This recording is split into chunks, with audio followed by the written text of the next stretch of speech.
안녕하십니까. 오늘 찰스와 환희의 티키타카는 안철수 대표와 제가 둘이 좌담을 하게 됐습니다. 안철수 대표는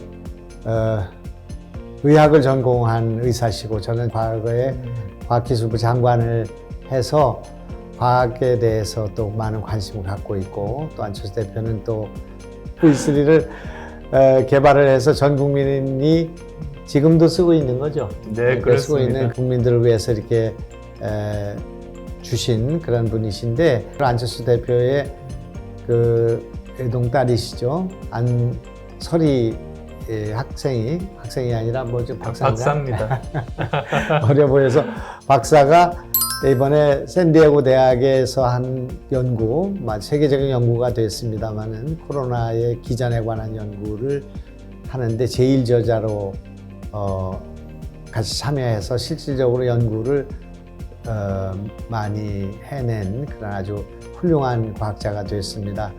전 국민들이 다 기뻐하고 또 반가워하는 일인데 어떻게 해서 이런 일이 벌어졌나. 좋은 연구, 쾌거를 일으켰는데 어떻게 해서 알려지게 됐는지 그거 한번 좀 설명해 주시죠. 제가 처음 그 논문이 나왔을 때 주위 아무에게도 이야기를 하지 않았습니다. 왜 그랬냐면 사실 자식은 자식의 인생을 사는 것이고 그걸 가지고 또 부모가 자기가 한 일처럼 자랑하면 안 된다는 생각을 하고 있어서 주위인 누구에게도 알리지를 않았습니다. 근데 처음 이 논문 자체가 워낙에 의미가 있는 논문이었어요. 이번에 네이처 화학이라는 그 저널이죠. 논문집에 제일 첫 페이지부터 그 논문이 실린 겁니다. 그러다 보니까 연합뉴스에서 그 내용을 아주 자세하게 아주 잘 소화해서 기사를 썼습니다. 그 기사를 보던 사람들 중에 안설이라는 이름이 써 있는 거를 누가 또 발견을 해서 이제 그걸 통해서 또 다른 사람에게 알리고 이러면서 그냥 알려지게 돼 버린 겁니다. 아마 지금까지 한 5개 정도 연구를 동시에 병행하면서 연구를 했었습니다. 딴 연구들을 하다가 이제 작년 초에 코로나가 전 세계적으로 문제가 되면서 이제 그 팀에서 이 코로나가 어떻게 사람 몸에 감염되는지 그 기전을 컴퓨터 시뮬레이션으로 밝혀야겠다. 왜냐하면 바이러스라는 게 워낙 작아서 실험으로 뭘 이렇게 볼 수는 없거든요.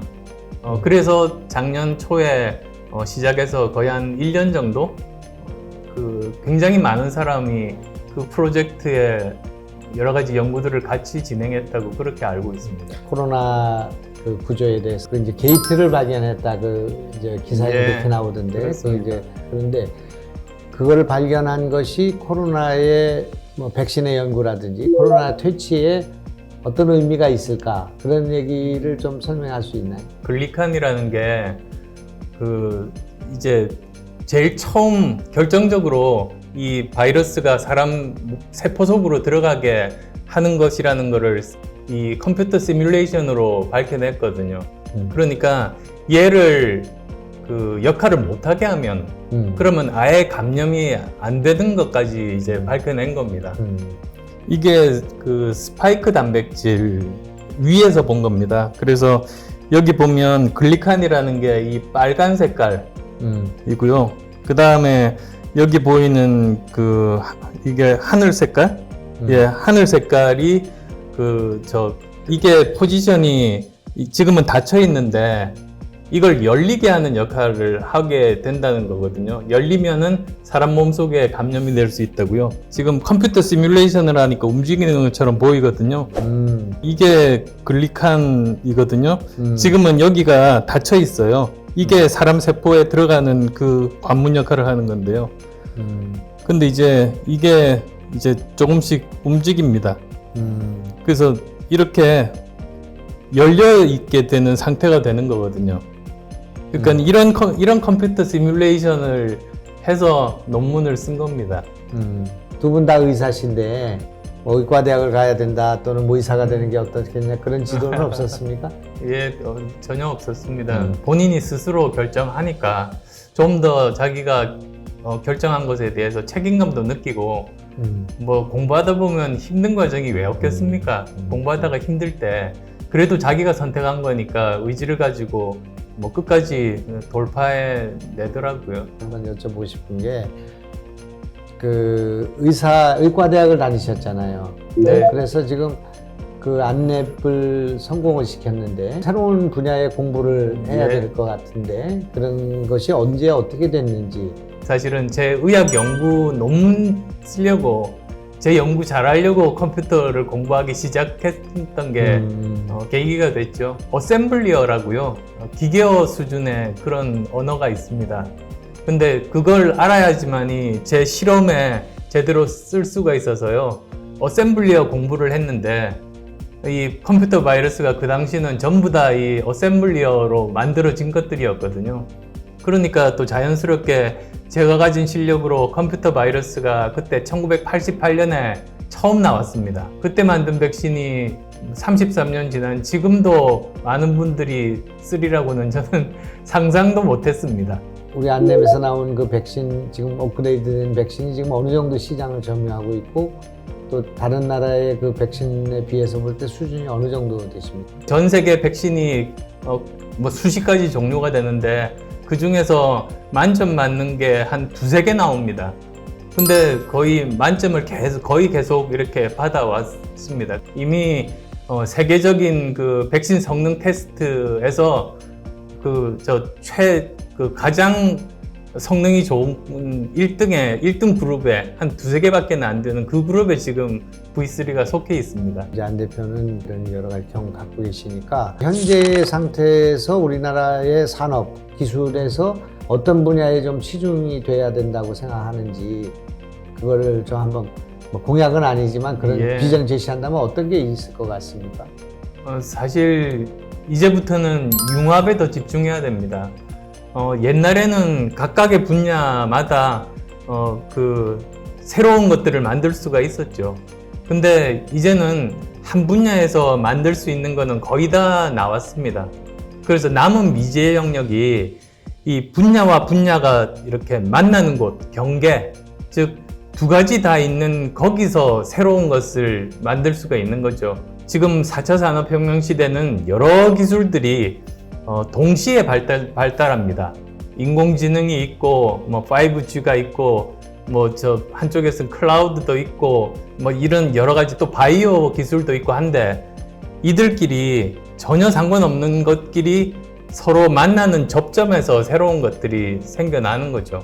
그러니까 지금부터는 정부가 미리 그 분야에다가 지정해서 지원하는 것이 아니고 오히려 그 자유로운 연구 환경, 한 번 실패해도 책임을 묻지 않고 실패한 사람에게도 다시 재도전할 수 있게 해주는 연구 환경, 그런 환경을 만들어주면 이번에야말로 민간에서 자율적으로 이 분야와 분야의 접점에 있는 것들을 새롭게 찾아낼 겁니다.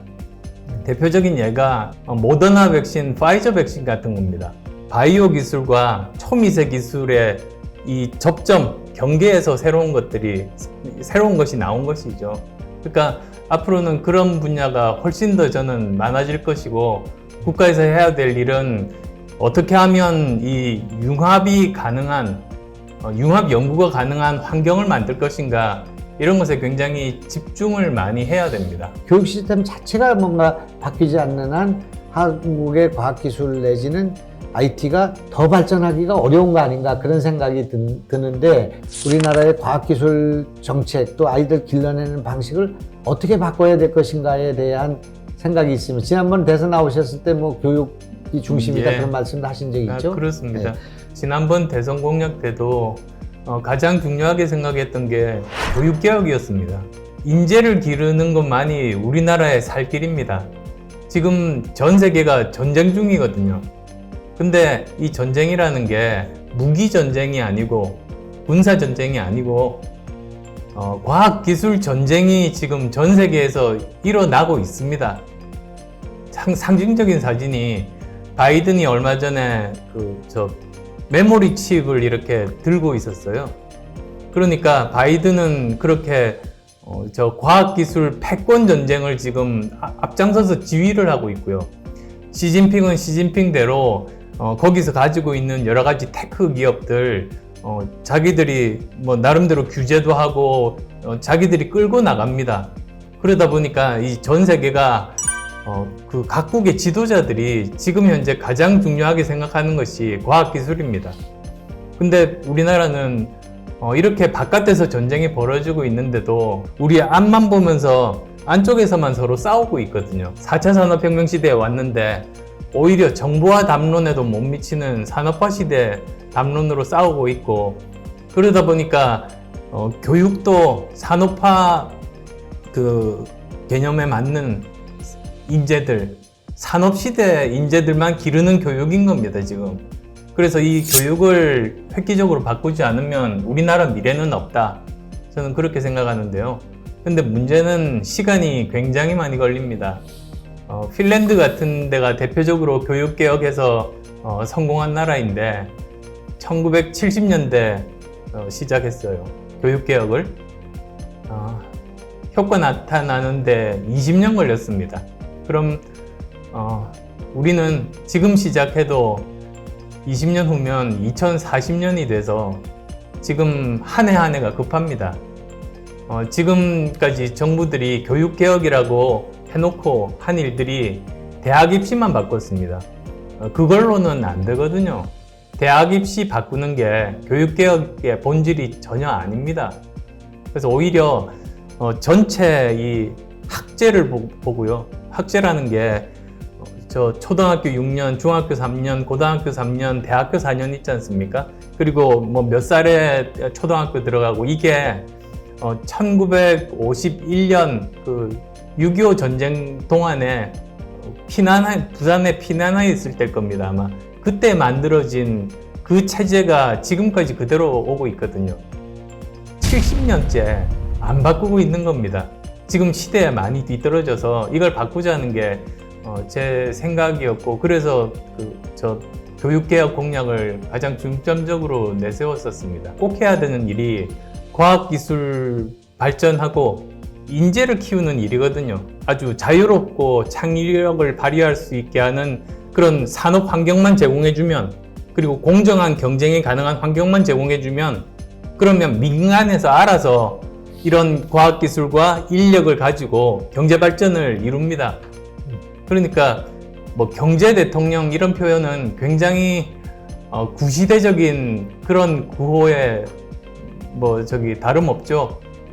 경제는 대통령이 또는 정부가 키우는 게 아니고 민간에서 성장시키는 거거든요. 그러니까 사실은 정말 우리나라 경제 발전을 하고 싶다면 과학기술 대통령, 교육 대통령이 나와야, 그래야 우리나라가 이제 앞으로 이 험난한 이 지금 전쟁 중인 세계를 헤쳐나갈 수 있을 겁니다. 우선 지금 당면한 게 역시 이제 코로나 이건데요. 이거 어떻게 탈출할 수 있을까요? 결국은 백신이 키 아니겠습니까? 사실 지금 이제 코로나 바이러스가 계속 새로운 변이가 나옵니다. 앞으로도 더 나올 겁니다.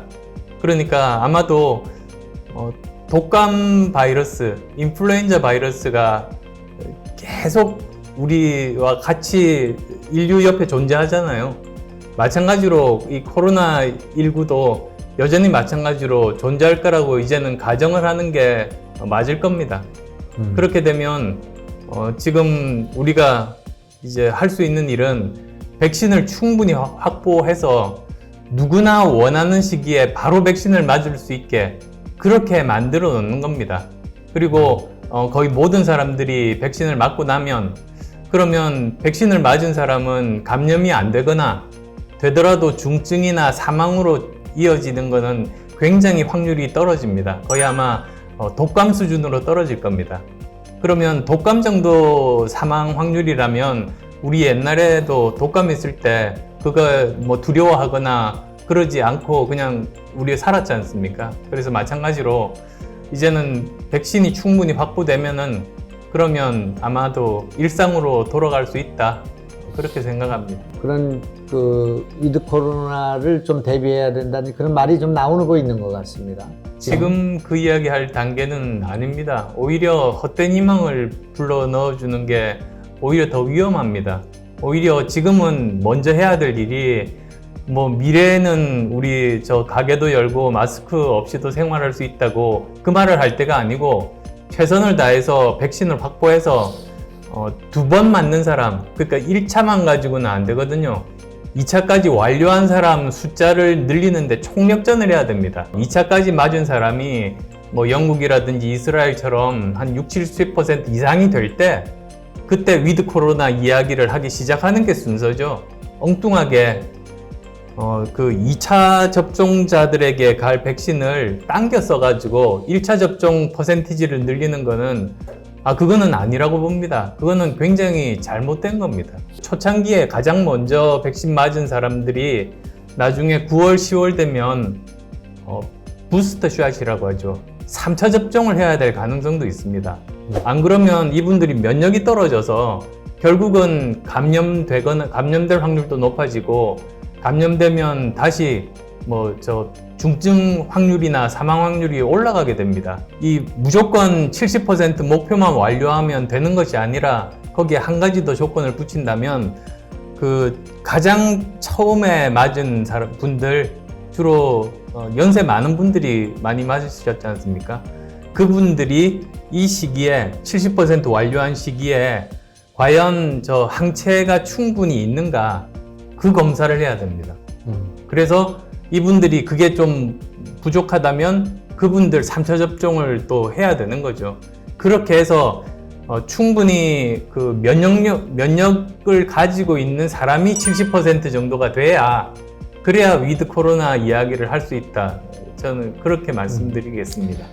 항체가 얼마나 생겨 있는지 이런 거는 다 검사 가능합니다. 네, 충분히 가능합니다. 그래서 하여튼 부스터 샷까지 할 수 있는 백신을 또 내년에 계속 우리가 확보해야 되는데 정부는 뭐 희망 고문을 하고 있는 건지 모르지만 내년에 9천만 분의 그 백신을 확보하겠다 그렇게 말을 하고 있는데 그런 종류 이야기 지금까지 여러 번 들은 것 같습니다. 그러니까요. 그래서 이제 어떻든 이런 확보된 다음에 이야기를 예, 해야죠. 우리 안 대표 같은 분들이 더 정치권에서 알려질 수 있도록 또 힘이 될 수 있도록 하는 그런 노력을 할 생각으로 있고 그래서 오늘 우리 유익했던 것 같습니다. 사람이 가진 에너지라는 게 한계가 있지 않습니까? 사실 뭐 이 일도 해야 되고 저 일도 해야 되고 하지만 한계가 있습니다.